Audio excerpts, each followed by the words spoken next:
All right, guys, here we go. Welcome back. In this video, we're going to go over my brain, what I think about every day. The reason why I'm making this, and I've never done a video like this in my life. I talk about this stuff every day to random people, family, friends, whatever. But I've never made a video like this. What I'm doing here, or what I'm trying to do, is, I'm giving my best attempt at it, is put together as much information as I possibly can on everything that I've learned from the time I started doing what I'm doing.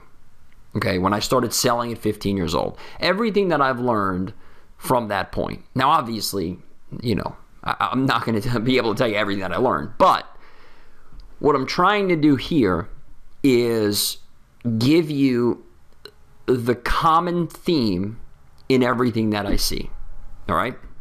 And what you have to understand is that the stuff you're going to learn in this video, hopefully you'll apply it to the model that we've learned over the past 5 weeks and through the WSO that you bought and everything else, because the number one thing when it comes to starting a company or developing a product or whatever, even going out and getting a job or whatever it is filling a need, right? And we know that what we offer fills a need, a massive need. After you have the need done and you know that your product or service or company fills a need, then all you have to do is penetrate the marketplace. And we showed you how to do that as well through prospecting and cold calling and emailing and everything else. After that, you just got to close the deal, and that's all sales stuff, which is not that big of a deal, right? It's a huge deal, but we can teach you how to do that very easily.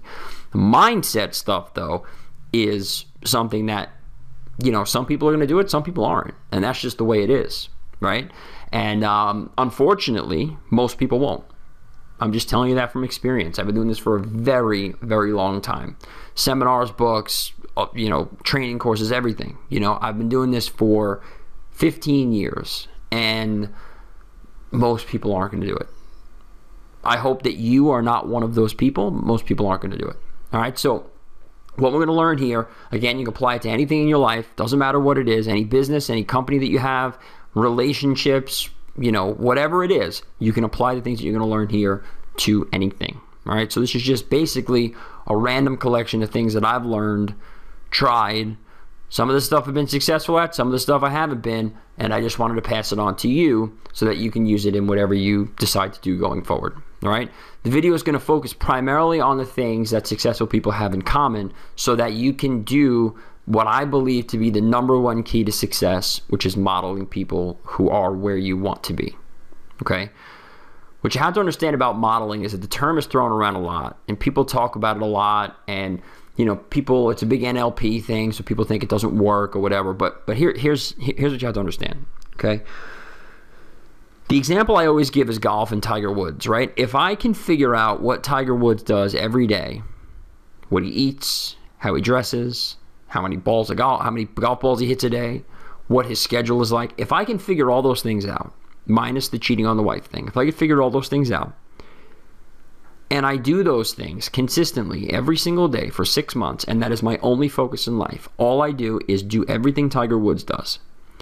You have to be a freaking idiot to not know that I will be a better golfer at the end of that. It's impossible. There's no way that I can do everything that Tiger Woods does in a day-to-day basis and still be a crappy golfer at the end of 6 months. It is impossible. The reason why people think modeling doesn't work, or that it's a joke, or that, you know, it never happens, or whatever, the reason why that is because either one, people think they can model Tiger Woods for a day and be on the PGA Tour, number one, and that can't happen, right? Number two, people think that if they model Tiger Woods for 6 months, they will be on the PGA Tour at the end of 6 months, and they will be as good as him. Neither one of those things will happen. But here's what will happen.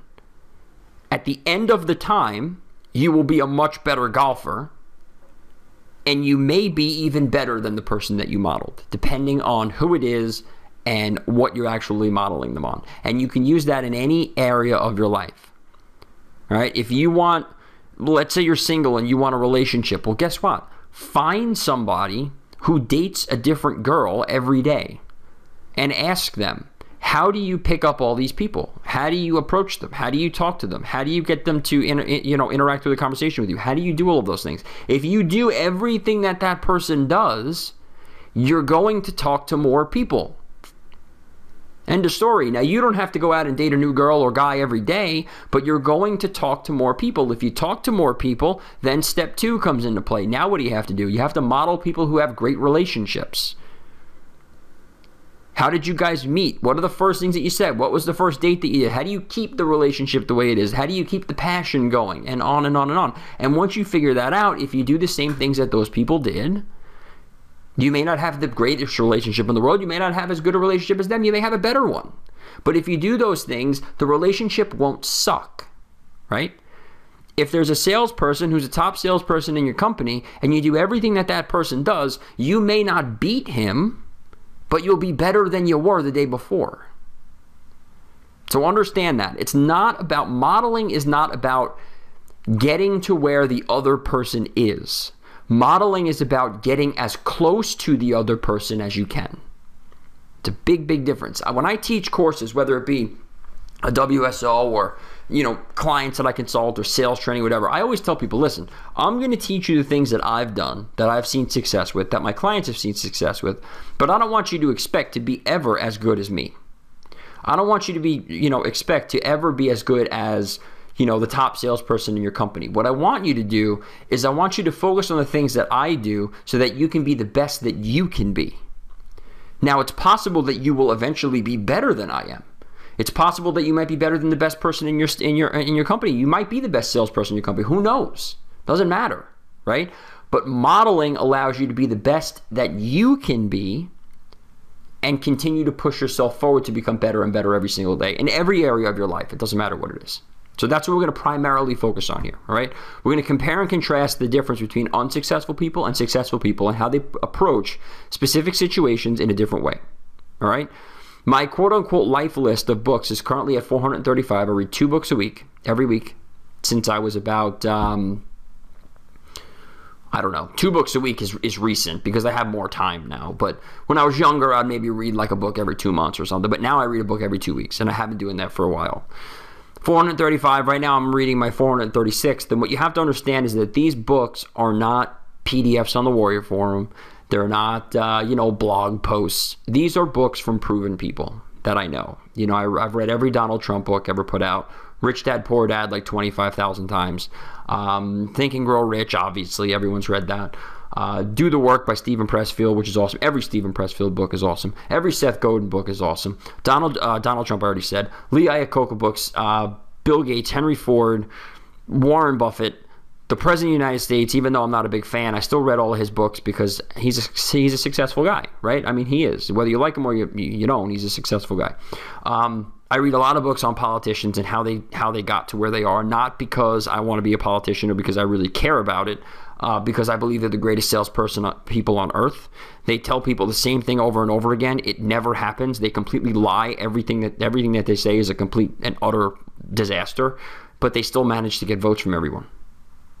That's a great salesperson. I mean, love it or hate it, it's a great salesperson. So I read a lot of books about them, a lot of books on history, no nonfiction books at all. Don't watch TV. Don't listen to the radio. I don't know who Miley Cyrus is. I don't know any of her music. I don't know Britney Spears. I don't know any of that stuff. I don't care. I don't want to know. It doesn't matter to me. So I read 2 books a week. Attend a minimum of 4 seminars a year. Again, same thing goes with the seminars. I don't go to seminars.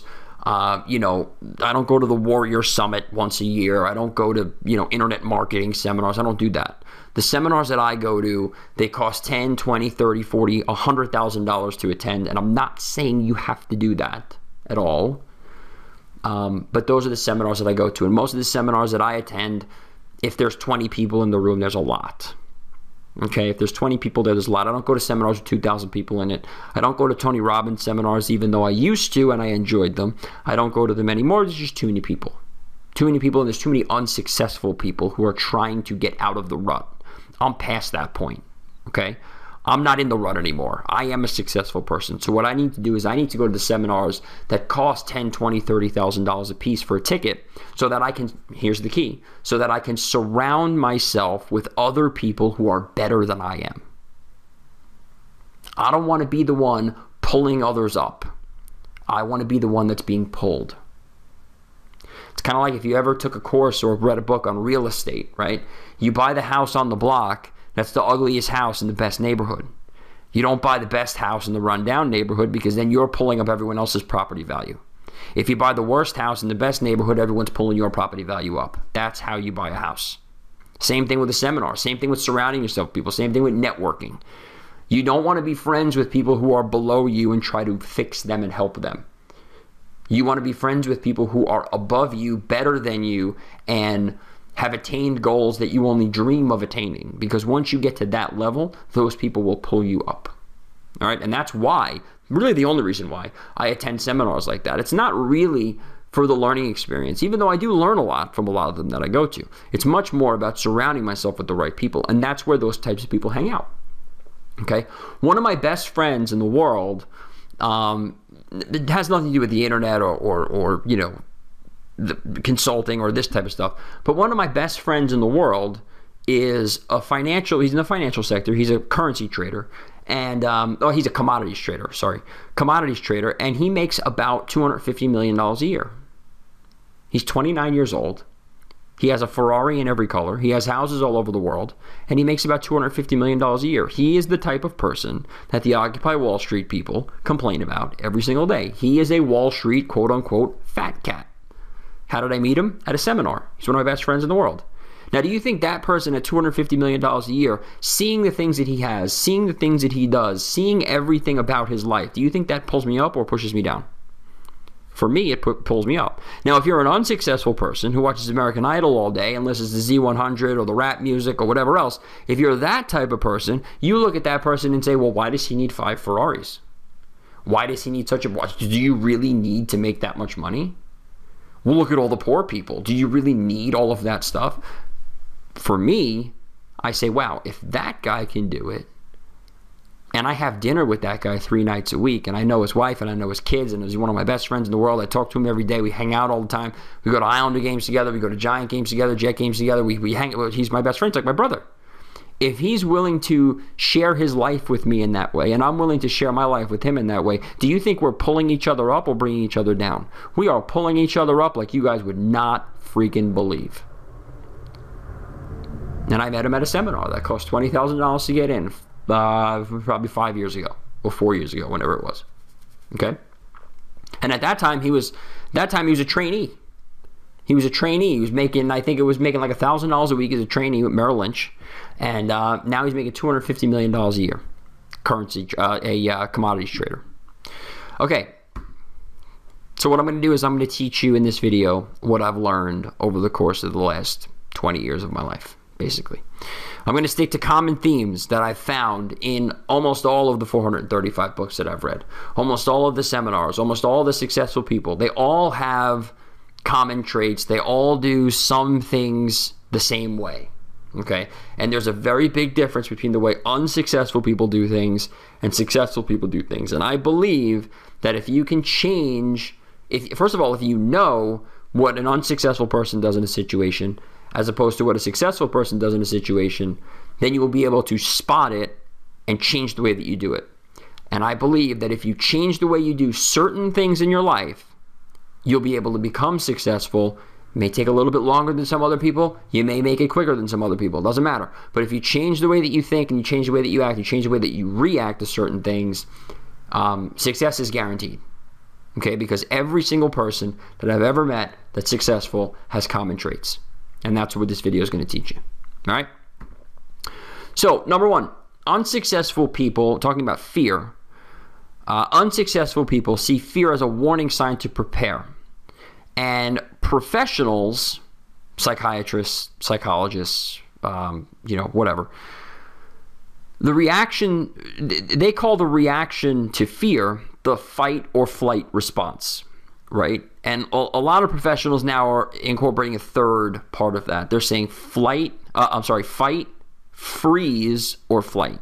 So are you going to, you're going to see fear, you're going to prepare for it, you're going to prepare for the bad thing to happen, and then you're either going to throw a punch, you're going to freeze and stand still and hope that the fear just goes away, or you're going to run like hell. Those are your 3 choices, right? Unsuccessful people choose one of those 3. Successful people don't believe in fight or flight. They certainly don't believe in freeze. They see fear as a signal to go harder, faster, stronger, and do all of those things right now. If I'm not afraid of what I'm doing, I'm not doing it. I'm not doing what I'm supposed to be doing. Period. Okay? Because here's the thing. If you're comfortable in your day-to-day life, you're going to continue to get day-to-day life results, right? So if you make $40,000 a year, you work at a factory, you have your health insurance, you come home, you see your wife, you kiss your kids, you drink your beer, you watch your show. If you're comfortable with all those things and everything's fine and you're just going through your life and nothing, you're not stressed about anything or whatever, do you think anything else is going to happen? You're just going to continue to go through that cycle over and over and over again. And then they'll say, well, yeah, I can go ahead and start a side business, but it's a big risk and fear. What do? They run. Okay? They run from it because they're afraid of it. Successful people see fear as a signal to move in that direction because they understand that they don't want to get caught up in the comfort zone, in the ordinary, in the day-to-day activity that they're currently seeing. If you're not experiencing fear in everything that you do, you're not growing. And successful people never stop growing. Okay, just a quick side note too, because I forgot to mention this on the last slide. The courses that I take, I touched on the seminars, I touched on the books. The courses that I take are not WSOs. They're not internet marketing stuff. They're not from ClickBank. I don't do that stuff. The courses that I take right now, this is relatively new, probably in the past 2 years or so, but right now, I would say 90% of the courses that I take are iTunes University or podcasts.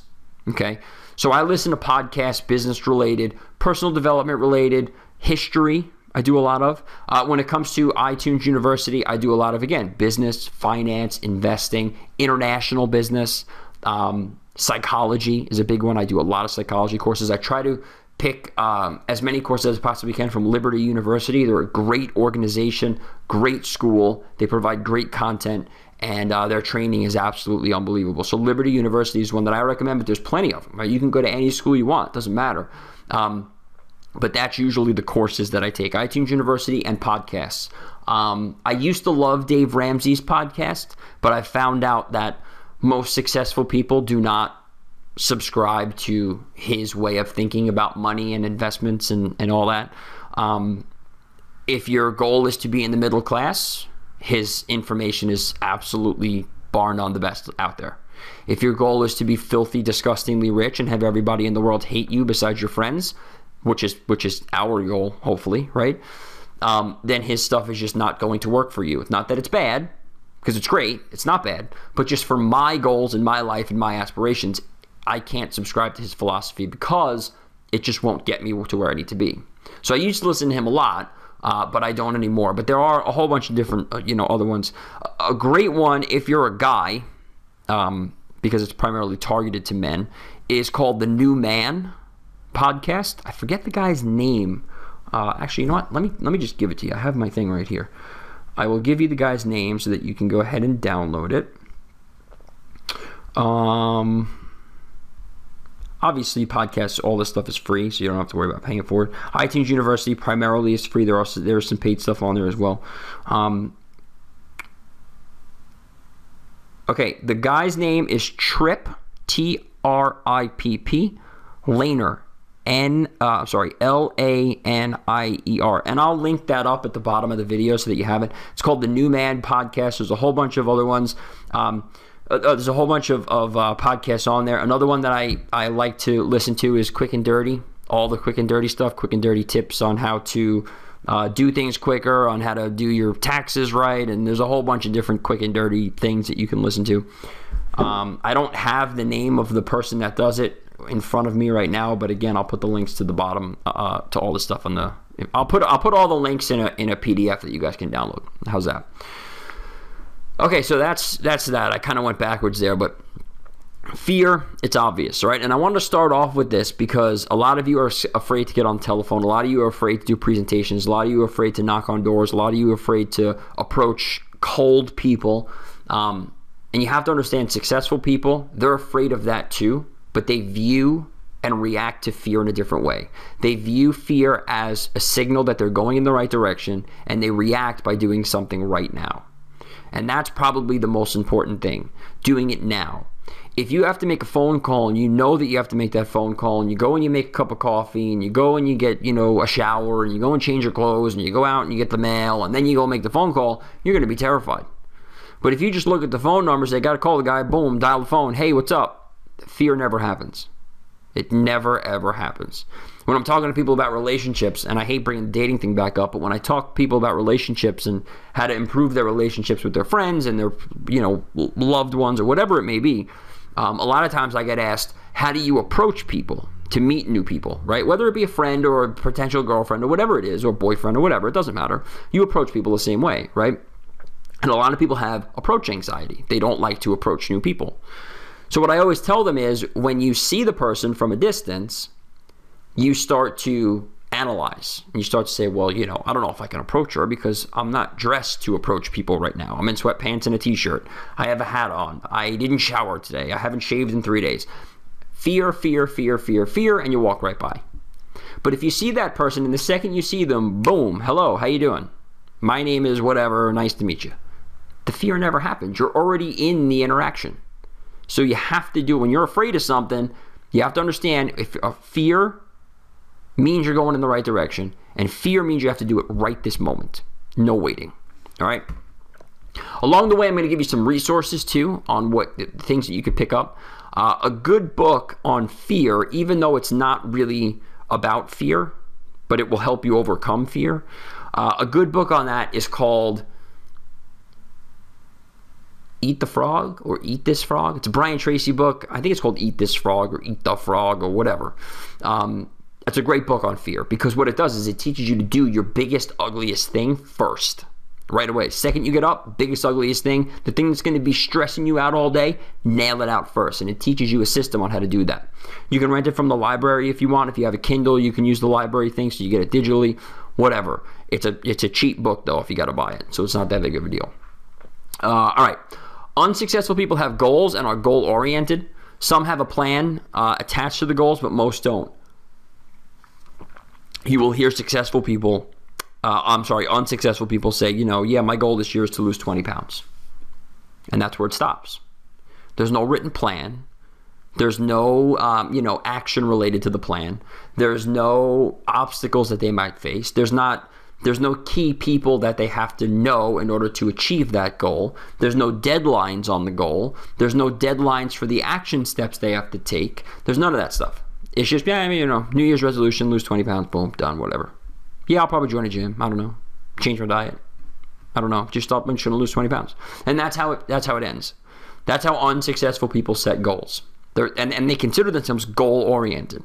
Right? Because that's like the term now. If you walk into a group of people and you're like, yeah, I'm successful, I'm a goal-oriented type of person, I have a plan for life, people think you're all cool and mighty, right? But really, their goal-oriented mindset is, whatever, I'm going to make more money this year.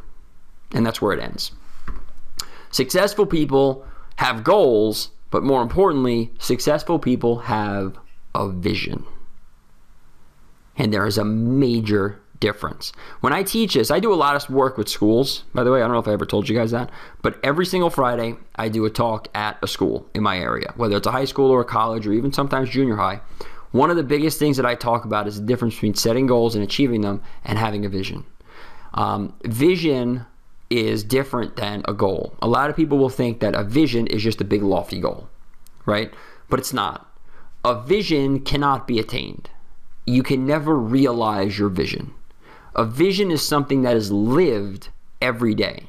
It's something that you always strive to make better, or you strive to, reach it, even though it can never be reached. And you'll understand a little bit when you see my vision, you'll understand a little bit what I mean by that.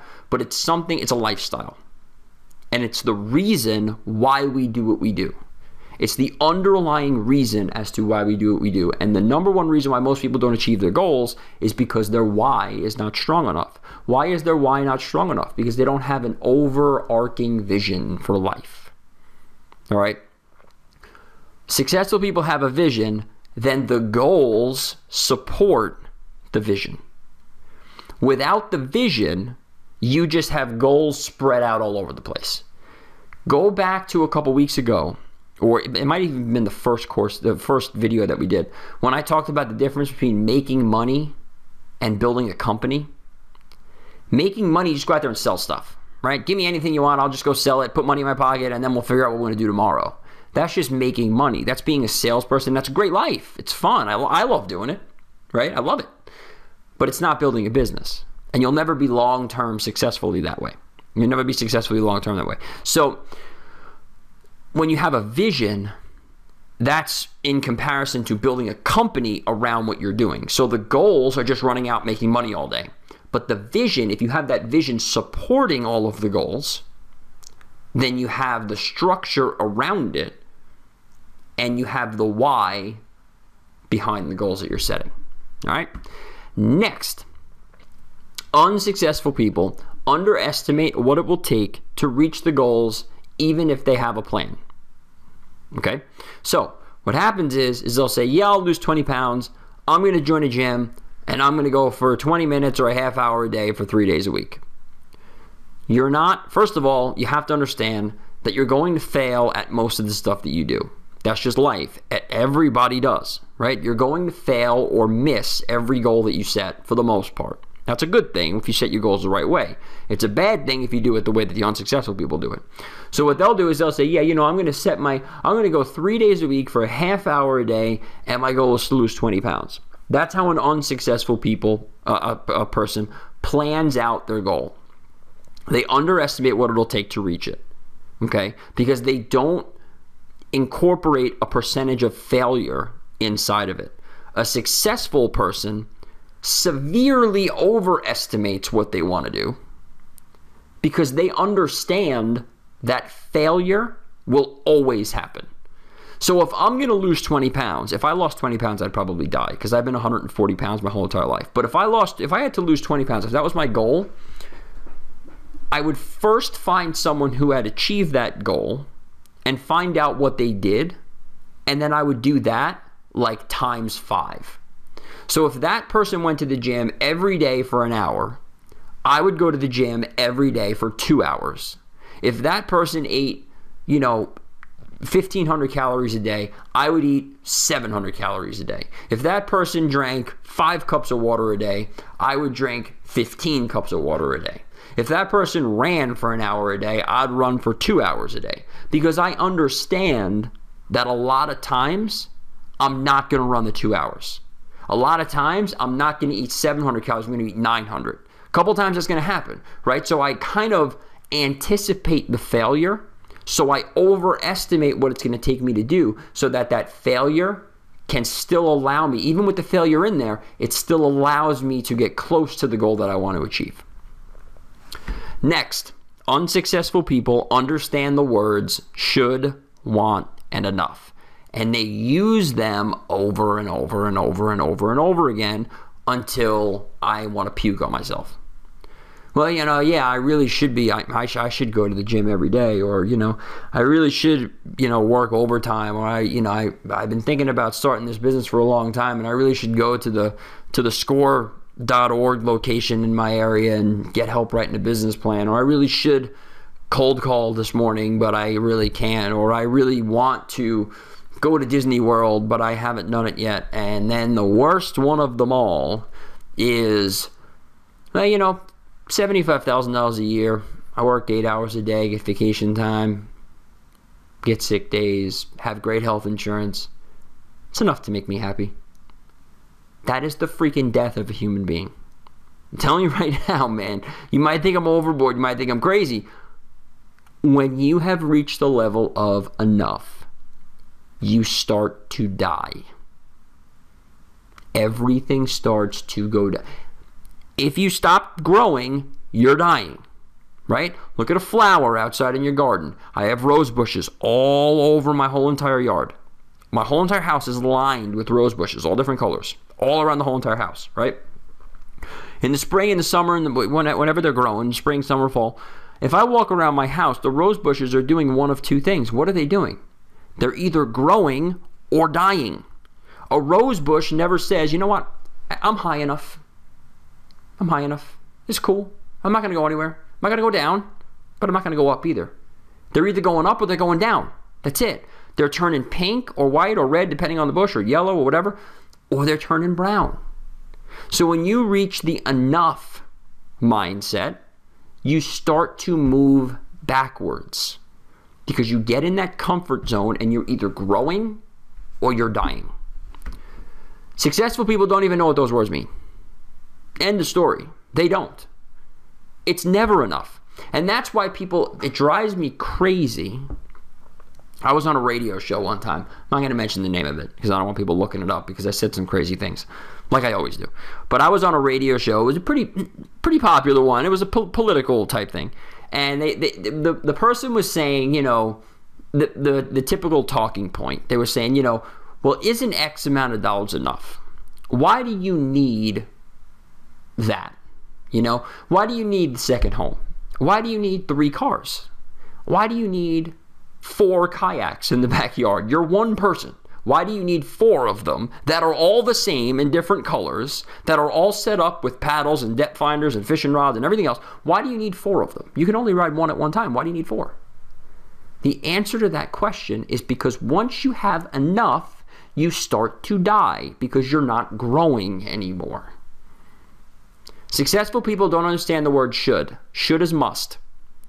Successful people don't understand the word want. Want is will have or already have. And enough ain't even a word. It's not even a word. I never have enough.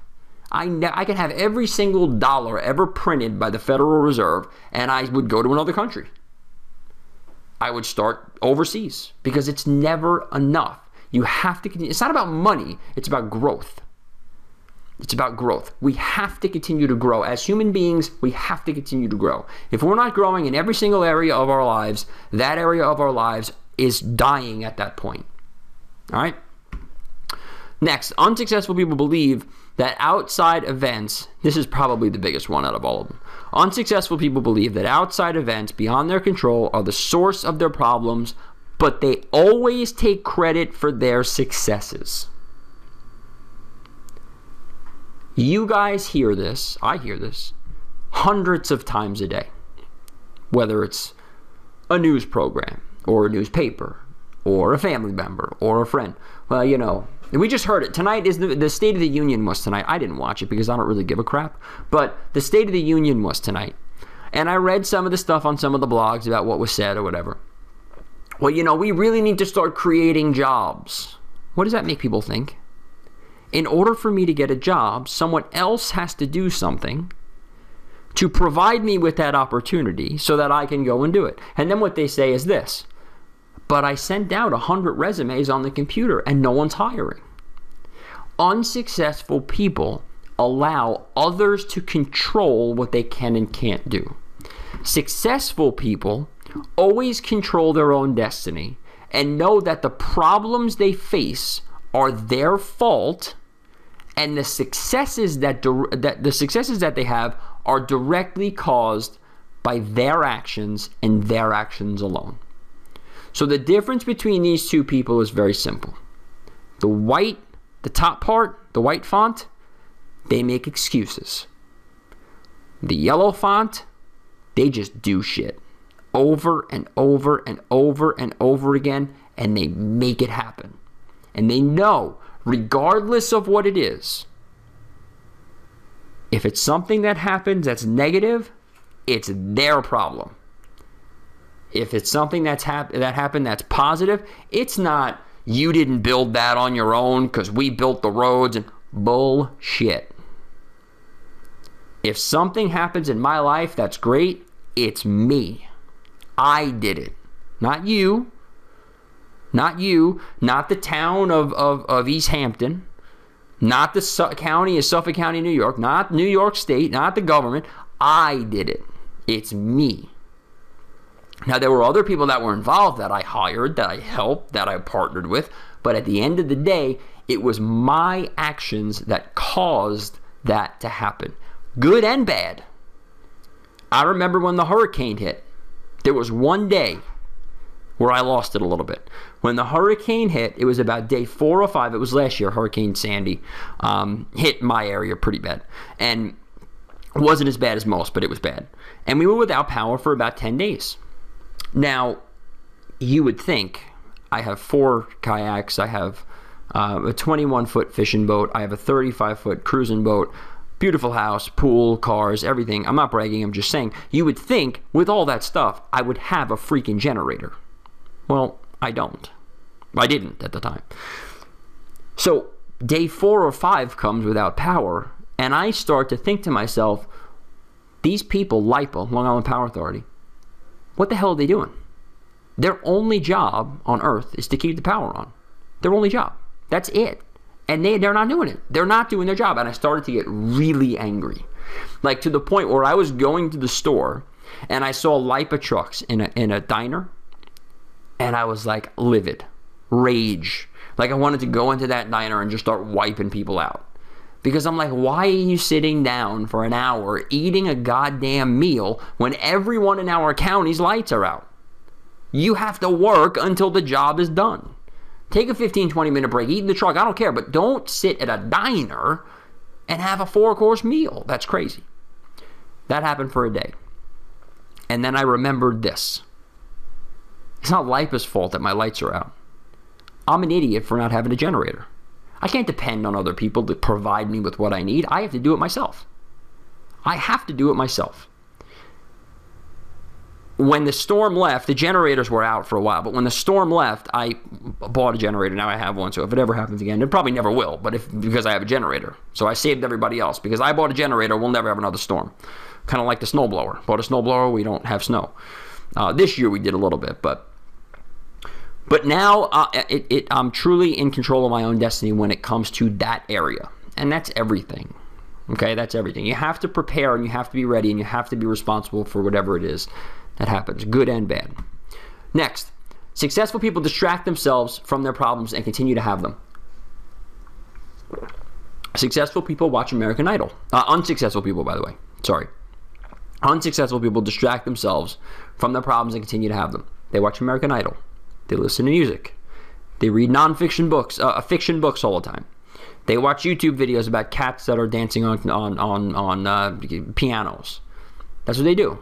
They read things like the Perez Hilton blog. They read things like Esquire magazine or whatever. All these, celebrity things, reality TV shows. They distract themselves from their problems and continue to have them. Okay. Successful people welcome new problems and seek them out.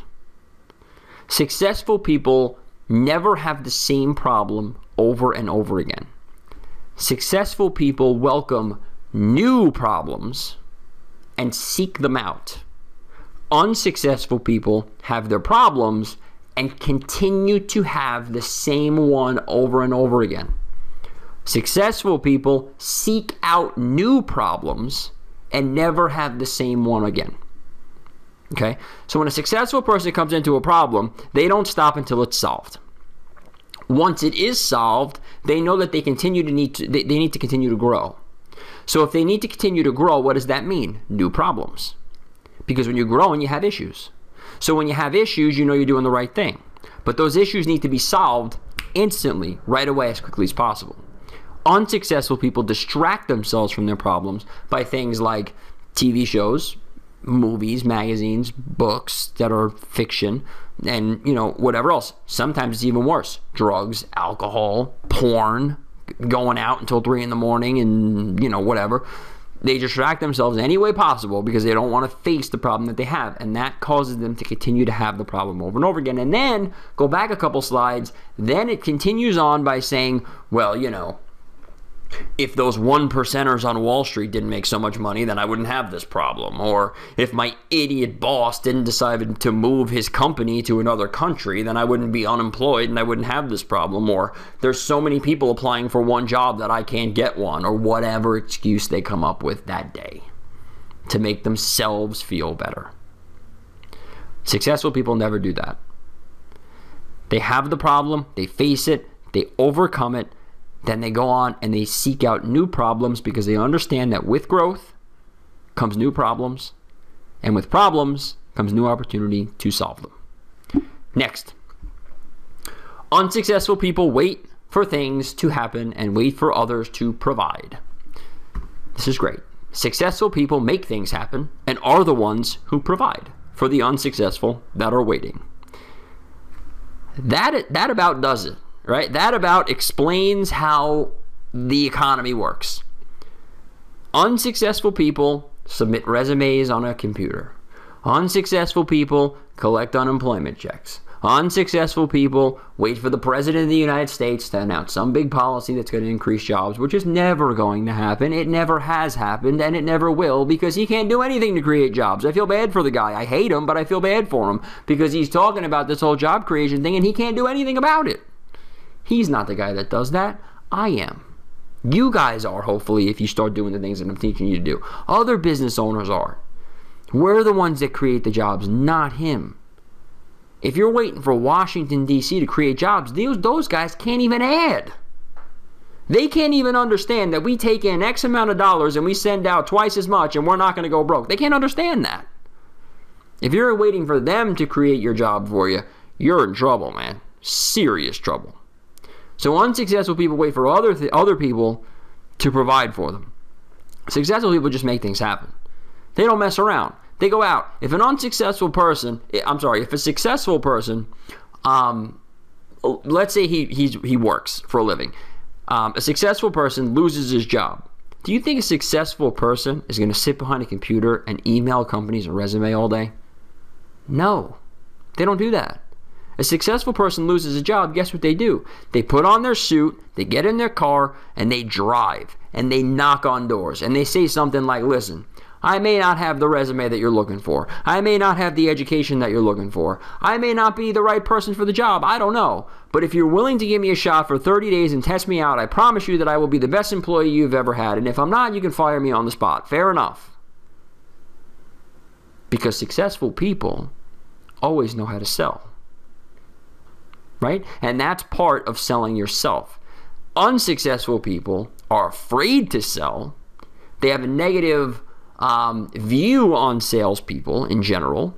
So what they do is they sit behind a computer. And who gets noticed?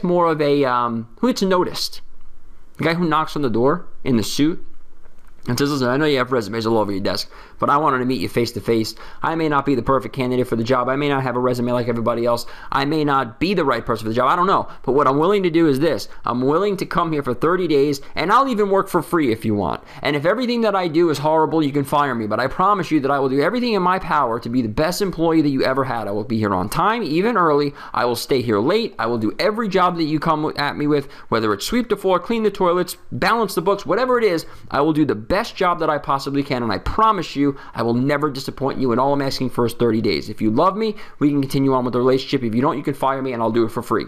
Can I do that? How long do you think, if that is said, how long do you think it will take someone to find a job? Like, honestly, an hour? 2 hours? 3 hours a day? There's no reason why someone should be unemployed for 99 freaking weeks. Do that and it'll take a day. That's how successful people operate. Unsuccessful people wait for other people to come and provide them. They wait for the call. I submitted a resume, now I'm waiting for the call. Bullshit. You submitted a resume, call them. You submitted a resume, they don't answer your phone, go there. Knock on the door. I was just doing this with somebody the other day, a friend of mine, not a client, just a friend of mine that I know, nursing student. She's like, well, you know, it's very hard to get a job because, you know, you really need to know somebody. And I said, okay, well, what's the process of that they try to take you through? Well, you have to submit an application online. And then when you submit the application online, it goes through a little bit of a process. And then they call you if they're interested. And you got to come in for a test. And you have to do this. And I said, well, let me ask you, did you ever think of just walking into the place? She's like, oh, no, you can't do that. Do we have to go back to a couple of slides ago where we talk about the word can't? It might even be coming up. I don't know if we covered it yet. But can't is another word that unsuccessful people successful people just don't understand it. When you say the word can't, it sounds like you're talking French to me. I don't know what that means. Well, you can't walk in. They won't let you come in. Human Resources has rules. They can't. Knock on the freaking door and say to them, listen, I know I'm not supposed to do this. I respect your rules. But what I'm asking for is 30 seconds of your time. If you hate me, throw me out. If you love me, we'll keep talking. If you do that at 25 hospitals, at least one of them is going to give you the time you need. And if you have the ability to sell yourself, you will get the job.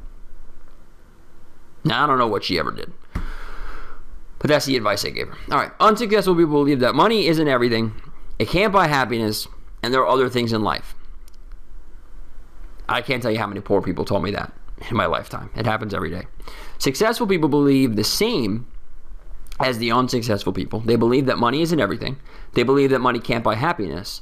And they believe that there are many other things in life other than money. With that said, though, they understand the statistics surrounding financial well-being. And they know that being poor, very important, they know that being poor has never helped another person become wealthy. If you make $40,000 a year, you cannot empower somebody else to become wealthy. The only person you are making wealthy is your boss. Now let's flip it around a little bit. What I do here, right? I do well for myself. I'm not going to brag, but I make money, right? I do well for myself. I have the ability, because of what I do, to empower literally hundreds of thousands of people. Now, are they all going to do what I teach them? No, most of them aren't. But I'm giving them the tools. It's in their, it's their job to then take those tools and use them.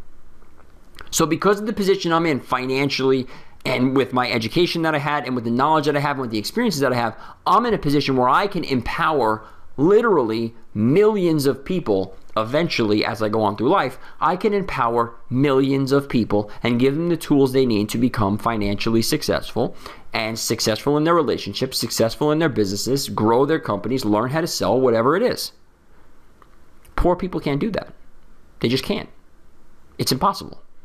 Being poor has never made anyone else successful. Just like being sick can't make someone else healthy. You being sick is not making anyone else healthy. You being healthy and passing on the information as to how you became healthy, or why you're healthy, or what you do to stay healthy, that is a positive influence on other people's lives. You being sick and dying in a bed, that's not making anyone's life better. Okay? Successful people also understand, even though they know that money can't buy happiness, in the beginning it does, but it really can't in the long term. Money can't buy happiness. Money isn't everything, and there are plenty of other things in life that are important. They understand the statistics surrounding it. What do I mean by that? There's a poll done, 51% of marriages end in divorce. You know why? 82% of them are about money. They get that, right? They understand that in order to go to college, what do you need? Money. Well, you can also do the poor thing and you can get a loan. And then graduate, you have your kid graduate college with a mortgage payment. You can do that, right? But in reality, successful people don't want to do that. They want to have the money set aside for their children to go to college right away. So they understand the statistics of that, right? Very important. There's a big difference there. Big difference on the view of money. So unsuccessful people generally view success as a thing that will never happen to them. It can't. It only happens to those people. It only happens to people who have special skills or were born into it. Guess what? 94%, according to a book called The Millionaire Next Door, 92% of people who are wealthy today in America are self-made, one generation. Now, that book was written a long time ago. The number might have changed, but it's around the same number now. 92% of the people that are wealthy today in America are self-made, one generation. They made their money in one generation. Okay? So understand that. It can happen to anybody, and it happens to anybody. It happens to quote-unquote anybody every day. I wasn't anybody 6 years ago. Nobody knew who I was. Nobody knew what I was doing. I was just a regular dude, and I still am just a regular guy. Like, if you found me in the street, I would just be like, it would be the most normal conversation ever. I don't have like a Rolls Royce and a driver and a maid and I want those things eventually, but I don't have all those things. I'm not a standoffish person. Anyone can approach me and talk to me, and I'll hang out with anybody. I won't be friends with a lot of people because I want to be friends with people who are better than me, that will pull me up as opposed to pull me down. But I'll talk to anybody, and I'm very approachable and I'm very friendly, right? So they believe, unsuccessful people believe, that money only happens to certain people. Success only happens to certain people. And it's like a special gene that these people just have. Well, guess what? Me and you are made up with the same type of crap. We are. Everything in our bodies is the same. Chemically, we might be a little bit different, but everything in our body is generally the same. We all have our little genetic, advantages and disadvantages. We all do. But our mind works the same way. Our bodies generally work the same way. What we eat and the way that affects our energy level and our patterns and everything else, that's all the same. Okay? If you eat McDonald's 4 times a day, you're going to feel like crap. If you eat vegetables and, free-range meat and everything else, you're going to feel better. It's all the same. Okay? So you have to understand that success can happen to anybody. Money isn't everything. It can't buy happiness, and there are plenty of other things in life, but there are certain statistics surrounding money showing that it is the most important thing to successful relationships, long-term happiness, and contribution and growth. Okay? Unsuccessful believe that in order to become rich or wealthy, it must be taken from other people. We hear this a lot. Income inequality. If anyone watched the State of the Union tonight, I did not, but I bet you it was mentioned at least 4,247 times by the president, by Congress, by all the people who yell and scream after the fact the thing is over. Income inequality. Understand this, okay? The money that I make does not come from the hands of a poor African kid who doesn't eat. The money that I make does not come out of your $40,000 paycheck. If I was dead broke, you would still make $40,000 a year. Okay? Successful people understand that there's no pie to be split up. Value and money is infinite. There is no pie that's split up between people. People think, unsuccessful people think, that there's a pool of money, right? There's a pool of money. And Warren Buffett is a pig, and he jumps into that pool and fills up all his pockets and puts money in his coat and in his bags, and he brings people with him to put money in, and then he just runs away. And because Warren Buffett took all that money, a lot of other people have to suffer for it. That's crap. It's not real. It's a myth. It's not real. Money is infinite. Value is infinite. Creativity is infinite. Expression is infinite. Energy is infinite. These are all things that you create inside of yourself. You create value in your own day-to-day life. Whether you decide to provide that value for other people, or you provide it for your children, or your wife, or your family, or whatever, that's all different areas of your life, and that's all great. But value is created by you. The tipping point comes when the value that you've created is more valuable. Write this down, please, because this is important. The tipping point comes when the value that you create is worth more to an audience than the actual paper they have in their hand. So what do I mean by that? For my clients, the value that I bring into their lives and their business is worth more to them than the money that I charge. Very simple.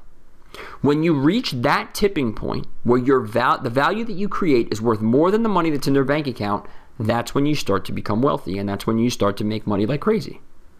It's not that hard. It's not that difficult. You just have to understand the concept of it. And unsuccessful people do not understand that because they don't believe that value can be created. They don't believe that success or innovation is created. They believe it's taken from other people. Fundamentally, it's completely a different mindset. Unsuccessful people believe that it's taken from others. Successful people believe factually, it's been proven, it's a fact. Successful people believe that money is not created, value is not created, it's generated. I'm sorry, value and money are not split up. It's created and it's generated inside of ourselves. Fundamentally different mindset. And by the way, the bottom line there, money and value are created, not divided up. If you don't believe that that's true, look at the Federal Reserve and what they're doing. Those people print money, they're printing money 24 hours a day, 7 days a week. Boom, boom, boom, all day long. Hundreds, 20s, 50s. Print, print, print, print, print. Today, there is more money in the United States of America than there has ever been in the history of the freaking world. Who wins? The people who provide the most value will always collect the most amount of money. Just because I'm collecting more money than you are does not mean that because I'm collecting that money, you're making less. It just means that I'm providing more value. Therefore, my time and value and products and services are worth more than your time, products, and services. Simple. You can go ahead and create more value that's better for people, that it's going to, take the market better. You can go ahead and do that, and you'll probably make more money than I will. But just because you make more money than I'm going to at that point doesn't mean that I can't come back and create more value and do more things and make more money than you at that point. And then the race just continues. Just because somebody else is making money does not mean that it's coming directly out of your pocket. And unsuccessful people believe that. And that's not true. Next, unsuccessful people understand the meaning of the word can't. I was talking about this before. Unsuccessful people believe the meaning of the word can't. They understand what it means. Very simple. Again, I'll repeat myself. Most successful people ignore it. They don't know what it means. Can't, whatever, but just blah, go away, right? Some successful people, and I am one of these people, this is a minority, but I am one of them. Some successful people welcome it and love it. There is nothing more that drives me that when somebody looks me in the eye and says, that can never be done. I don't care what it is. Like, it could be, jumping from the roof into the pool and not killing yourself. You can never do that. I'm going to do it. I may kill myself, but I'm going to do it. I'm going to try it. I may go to the hospital. I am going to do it. You tell me you can't do something, I am at it. I am at it until it's done, or I'm dead. That's the way it works, right? Now, obviously, you have to use some common sense. You can't be a complete idiot about it. I'm not going to catch a bullet in my teeth. I'm not going to, stuff like that is a little crazy. But if it's something that's realistic and it passes the common sense test, you tell me I can't do it, I'm going to go, And people in the beginning, now it's a little bit different, obviously, because I've had some level of success. I've had some, financial success and business success and relationships and all that. Not bragging, I'm just saying, when you get to that level, it becomes different. But in the beginning, when I first started, do you really think you're going to start your own? Why don't you just go out and get a job? Don't you like the steady paycheck, knowing that the same thing's coming in month after month after month? Honestly, Mom, no, that makes me want to throw up. Knowing that the same thing's coming in every month after month after month, and knowing that it's going to be that way forever is kind of nauseating to me. I need to know that if I work more, work harder, work longer than everybody else, I improve myself, I educate myself, and I get better, and I grow, and I do things that other people aren't willing to do, I need to know that I'm going to make more than the guy sitting next to me. That's how successful people think. Unsuccessful people think, well, the business thing, that's just not for me. I can't do that. That's for other people. That's for people who went to college. That's for people who have an MBA. That's for people who read a lot. That's for people who, have money to spend. It costs a lot of money to start a business. Big risk. What if it doesn't work? Can't. Most successful people don't even listen to it. It's not even in their vocabulary. But for me, that's what drives me. That's what pushes me to the next level. Someone tells me I can't do it, I'm going to do it. And that's what drives me to the next level all the time. I'm a very negative person, by the way. Not in an unsuccessful thinking type way. When I talk about a negative person, I'm not talking about someone who's pessimistic. What I'm talking about is my drive comes from negativity. Like, a lot of times when I'm sitting down and I'm thinking, when you do goal setting sessions and when you do, your why, find your why you're doing things, a lot of times people will think like, well, I'm doing this to, put my kid through college and give them a better life, and I don't want my kids to live the life that I lived and all that. And those are all great reasons. And those are all part of my why too. But in reality, what really drives me, what gets me up in the morning, what keeps me up late at night is that asshole 6th grade teacher that told me I would never amount to anything because I didn't do any of the work. I want to walk into that guy's office and put $10,000 in cash on his desk and walk out and tell him to go F himself. Guess what? Good or bad, doesn't really matter. It drives me, and it gets me up in the morning, keeps me up late at night, and it keeps me working. You know, a lot of you guys know I talked about it in one of the Q&A sessions. I'm divorced. One of the things that drives me, I want my ex-wife to pull up to a house with Ferraris, with Range Rovers, and she, you know, I don't have a Ferrari or a Range Rover, but she pulls up to a nice house, which I had before we divorced, and she knows that I'm successful, and we're actually really close friends. It's not a bad relationship at all. It's really not. But, you know, those types of things drive me. Like, I want the people who have done me wrong in the past or have doubted me in the past, I want to come back to them and say, look at where I am now. Go after yourself and laugh at them. And again, guys, good, bad, or ugly, or whatever, if you don't like that, that's fine. But whatever it is that gets you up in the morning and drives you, you have to stick to that. Whether it's something that's completely negative like it is for me, or it's something that's positive and empowering, it's fine. But most people in the personal development space, they only teach the empowering stuff. Think about, you know, envision what you're going to be, envision the house you're going to have, vision the cars you're going to drive, visualize all this stuff. For me, that just doesn't do it. I don't care about the house. I don't care about the car. I want to get back the people who screwed me in the past. I want to prove all the people wrong that told me a high school dropout, someone who dropped out at 15 years old, to go pick up a phone and pitch coins and stocks and mortgages. That person will never make it. I want to prove all the people wrong that say a college education is the only way. They are dead freaking wrong. Read books on successful people. They will tell you one of two things, and I think I cover it in this slide.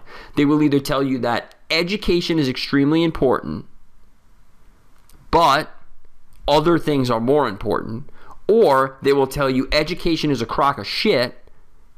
Get out there and do stuff. Okay? Unsuccessful people believe they still buy into the get good grades, go to school, get a job, retire with the gold watch, and hopefully Social Security will take care of you until you're dead. That never freaking happens. Never. It don't happen. I'm seeing it now with people in my family. Never happens.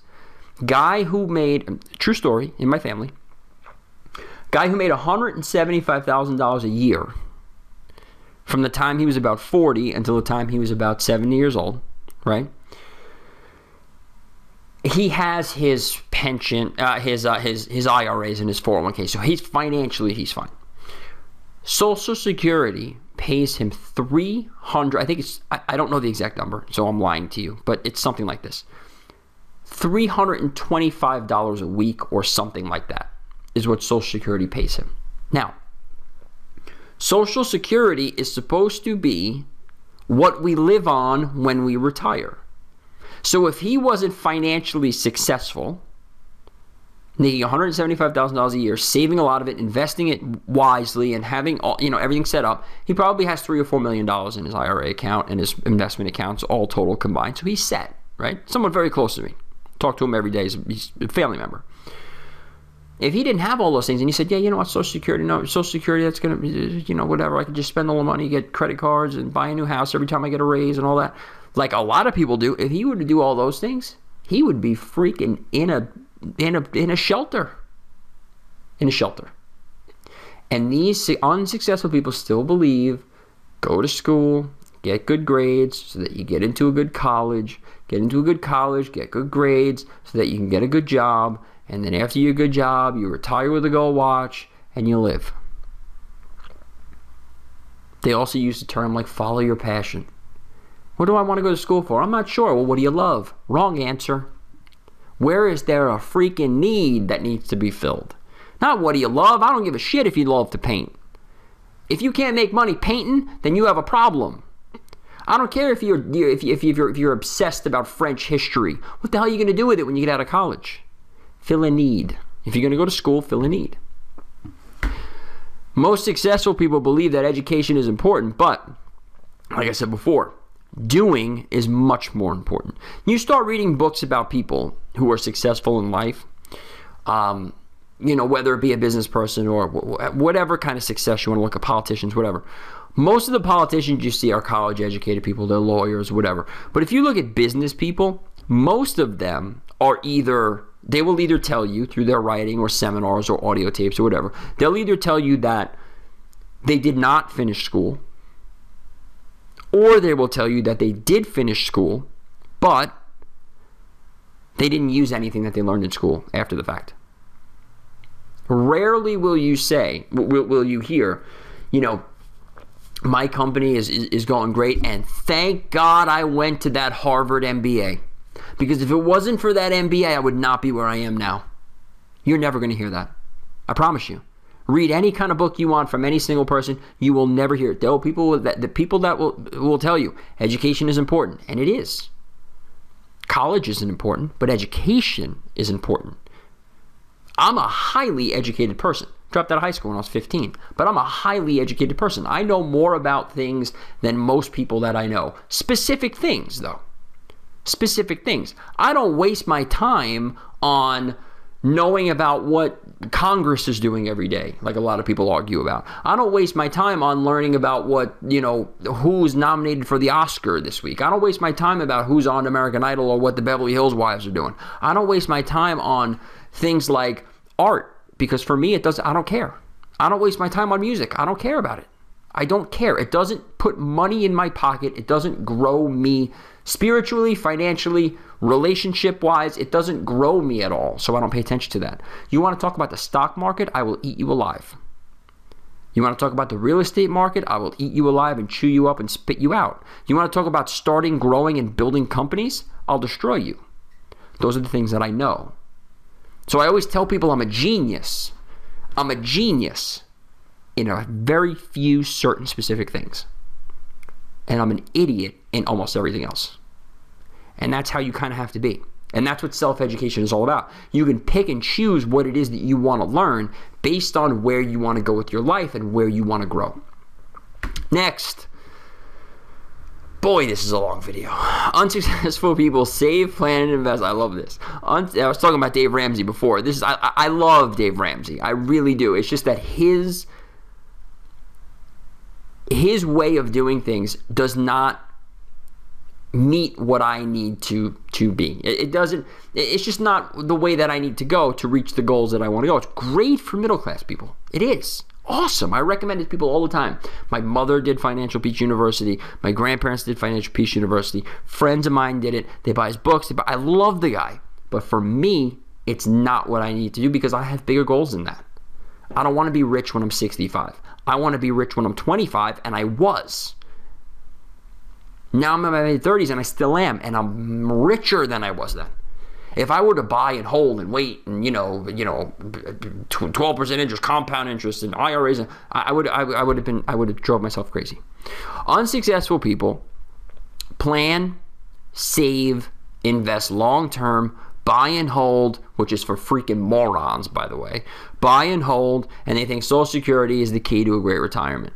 Successful people sit in cash, wait for an opportunity, push all the chips in the middle when it comes. I'm getting really excited because they believe and they know for a fact that if they lose everything, they can make it back over and over and over and over again. I've told you guys I have gone broke many times in my life. Many times. And it may happen again. Who the hell knows? I've gone broke many of times. Why?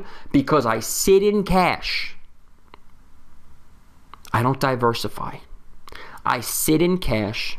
I wait for an opportunity that I believe is going to make me richer, stronger, and make me grow as a person. When I find that opportunity, every single thing goes behind it. Everything. All in the middle. And guess what happens? Sometimes it makes me millions of dollars. And sometimes it doesn't. Sometimes I lose. Okay? But the thing is this. I don't have to worry about having the safe play. I don't have to worry about diversifying 50% in the safe long-term thing and 50% in the riskier stock thing. I don't have to worry about that because I know, read the last line, I know that if I lose everything today, I will be right back in the swing of the things in a week. I know it because I've done it so many times before. It doesn't scare me anymore. I have nothing to lose. I can lose $5 million on an investment today, be dead broke. I wouldn't be dead broke, but I'd be close to it. Close to being dead broke, and I would be back at the $5 million mark within the next year. I know how to do it. So I don't have to worry about that. Unsuccessful people fear the loss more than anything. And what happens is when you are so focused on defense, you can't put pucks in the net. I'm a hockey fan. When you're so focused on stopping the puck, you can't put them in the net. Stopping the puck is vitally important. I was a defenseman when I played hockey. Stopping the puck is really important. But you can't win 0-0. You have to score a goal eventually. Okay? So unsuccessful people, all they think about is a safe play, buy and hold, long-term, compound interest. Successful people sit in cash, wait for an opportunity, and then they push all the chips in the middle when the right opportunity comes in. And they do that because they have the ability to make the money back if they lose. There is a great YouTube video on Mark Cuban, owner of Dallas Mavericks, on Shark Tank, Broadcast.com, I believe it was, right? Broadcast.com sold it to Yahoo for $400 million, or whatever it was. He owned a company that broadcasted sports games. And now he owns Dallas Mavericks. He's on Shark Tank, billionaire. There's a great YouTube video, you can look it up, where he talks about this exact thing that I'm talking about right now. The difference between how unsuccessful people buy, hold, think long-term, and how successful people sit in cash, wait for the opportunity, and go crazy when the opportunity comes. And I suggest you watch it. It's about 20 minutes long. All right, so we're coming near the end. Setting goals. We're coming near the end because I have to drive my daughter to school, and it's 6:45. Setting goals and how successful people do it. It's very different than the way that unsuccessful people do it. Okay, so you have to understand the difference. Setting goals. Here it is. Successful people first create a vision that is limitless and never-ending. It's a daily lifestyle. The vision is a daily lifestyle. When Steve Jobs came up with the vision that he was coming up with at the time when he first came back to Apple and he started doing the iPods, his vision was, I want to put a product in the hand of every single person on earth. Very simple. I mean, that's not a crazy thing. My vision is I want to put a product, I don't know what it's going to be. I don't know how I'm going to make it. I don't know who's going to make it. I don't know where I'm going to get it developed. I don't know what it's going to be. It doesn't matter. I want to put a product with an Apple logo in that's gonna touch every person in the world. That's what I want to do. The iPod didn't do it. The MacBooks didn't do it. The iPhone probably did or came close. Right? You combine all of them together, Apple products probably touch every single person on earth, or at least in the developed world. Right? Everyone is either owning an iPhone or an iPod or an iPad, or has a family member who owns an iPhone or whatever, right? When you come over my house on when my family's over or friends are over or whatever, all you see on my counter are iPhones and chargers. That's it. One person in my family, my uncle, everyone makes fun of him. One person has a Samsung Galaxy. And the freaking thing's awesome. It's better than all of the iPhones put together. It's awesome. But he's the only one. Everyone else has iPhones, and all you see is iPhones and iPhone chargers and iPhone cases and iPads and iPad minis and everything else. So he has, he created the vision and he lived it. He lived that vision. He could never accomplish that. It's never ending. It's limitless. Every time he puts out an iPhone, this is the reason why it's limitless. Every time he puts out an iPhone and touches 1 million people, right? Let's just say 1 million people. Another 1 million people are born. So he'll never be able to keep up with the amount of people that are being born and reaching the age of maturity where they get to buy the phone or whatever. He'll never be able to keep up with that demand because it's so massive. But the vision is what drives him, or did drive him. He's dead, but what did drive him. So after you create your vision, what you do is you work backwards down to the first year. So this year now. This is the way that I do it. You can do it any way you want, but this is the way that I do it. I found it the easiest way. So what I do is I start off 10 years, okay?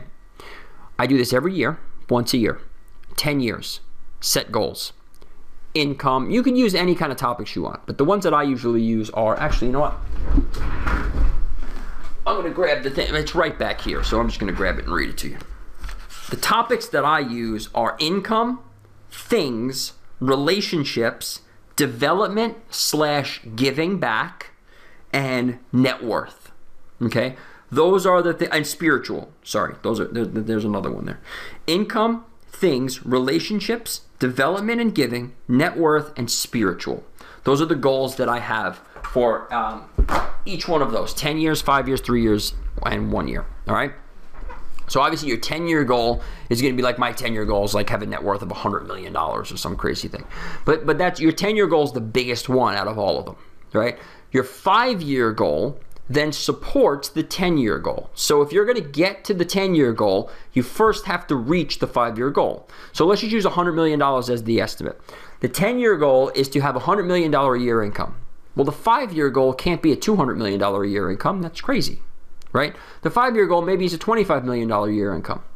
Then the 3-year goal must support the 5-year goal. So the 3-year goal might be $5 million a year income. And you're setting up your growth points from that point on, right?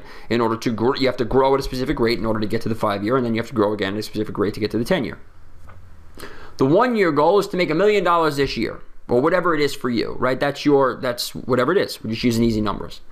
After you have that, then what you do is you set quarterly goals for each individual section: income, things, relationships, PD and giving, personal development, giving, spiritual, net worth. You set goals for each individual section, and you set them based on reaching the 1-year goal. And what happens is when you do it this way, you set kind of like a chain reaction. If you meet every one of your quarterly goals, you'll reach every one of your 1-year goals. If you reach every one of your 1-year goals, you're on the right track to reach your 3-year goals. If you reach your 3-year goal, you're on the right track to reach the 5-year goal, and so on and so forth. Okay?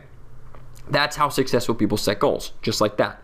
And it's all created underneath an overlying vision. And you're going to see what my vision is here in a minute. All goals are set outside of your comfort level. So if you're thinking in your mind, listen, we have this new training that we're doing, and I just want to get like, I want to make $5,000 from it this month, or in the next 3 months, in this quarter, I want to make $5,000. Well, guess what? Change your $5,000 goal. If that's your real goal, if that's really what you want to do, change that goal to $50,000. Write that down, and then make a plan based on reaching the $50,000 level. The reason why you do that is because you're never going to reach each one of them. You're going to come short on 5,000 and you're going to come short on 50,000. Which one would you rather miss? The answer is obvious, right? You'd rather miss the 50,000. If you set a $50,000 goal and you make 35, guess what? You did pretty well. If you would have set the $5,000 goal and you hit 3,500, kind of sucks. Right? So you want to set them as high as you possibly can. Make them irresistible, irrational. Not irresistible. Unbelievable and irrational. Okay? When someone looks at your goals, they should think, dude, listen, you worked at freaking Wendy's last week. There is no way that you're going to make $50,000 in the next 4 weeks. That's crazy. It'll never happen. If poor people are thinking that way, if unsuccessful people are thinking that way, you've done it the right way. If unsuccessful people are thinking and they're saying, yeah, you know what? That's a pretty good level, man. I think you can do that. Definitely do it. It's not that difficult. You just put your mind to it and you do it. Stop your goal setting session.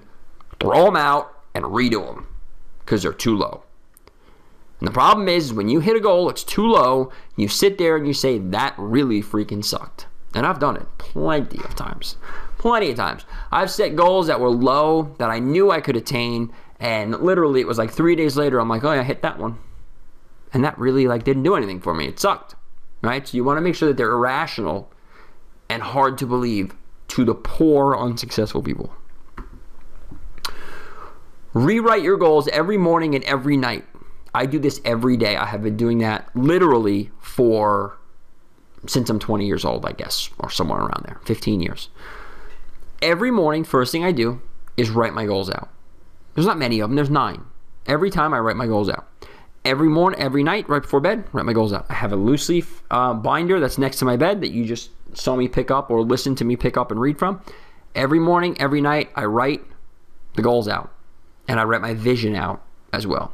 Every single night, vision and goals. So my vision is this: to positively impact the lives of millions of people by sharing the knowledge I gained during my journey and the money I made from it. What the hell does that mean? That means that my life, every day, all I am thinking about is how I can positively impact the lives of as many people as possible by sharing the information that I gained from the time I was born until today, and also the money I made from using the knowledge that I gained during the journey.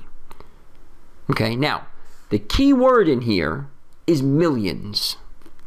Everyone will teach you to set goals that are specific, that have a deadline, that can be measured with a timeline. That's a SMART goal, right? Basically is what it is. I don't know the acronym, but that's basically what it is. A vision does not have a deadline.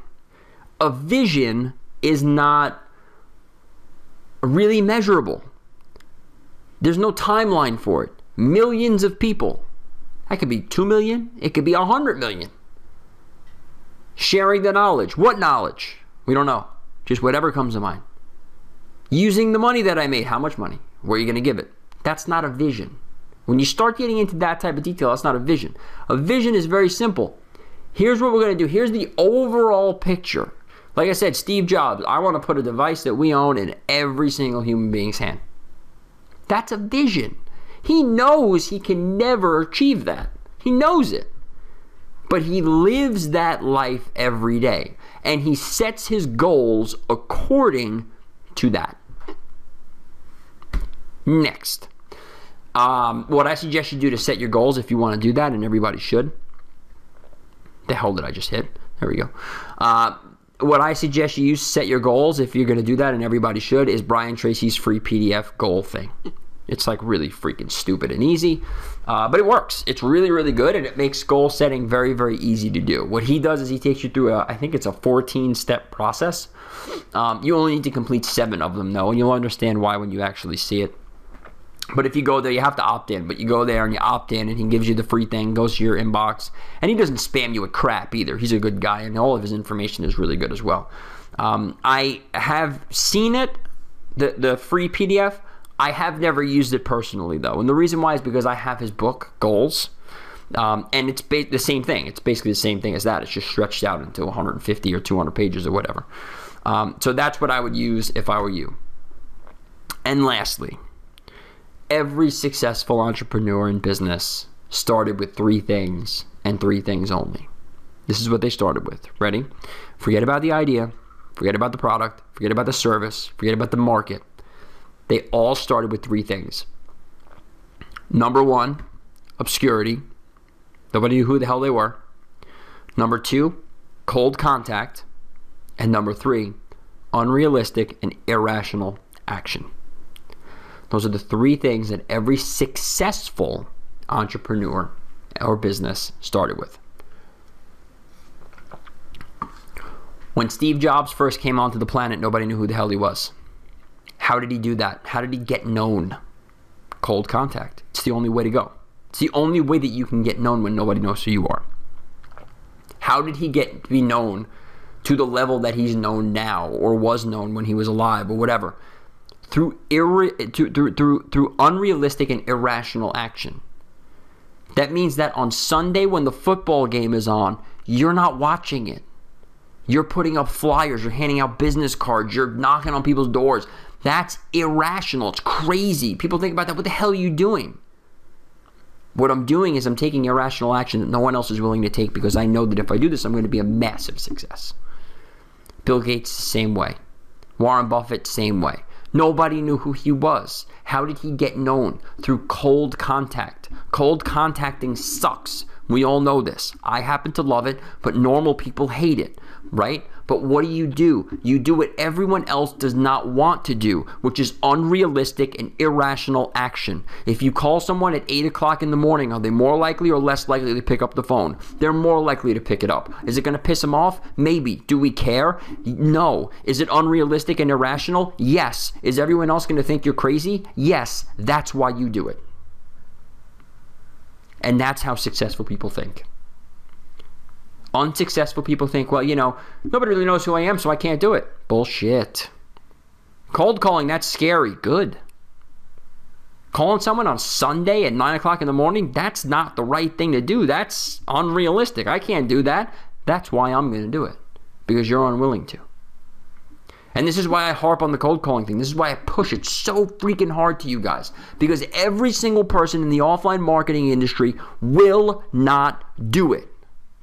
That simple fact alone means that cold calling on the telephone is one of the major keys to success in our industry. I've proven it because I've done it. But you guys don't know. If you want to be a success in anything in your life, look at what everyone else isn't willing to do. Do that. And you will win every single time. That's it. Thanks for watching. Thanks for listening. If you have any questions, let us know.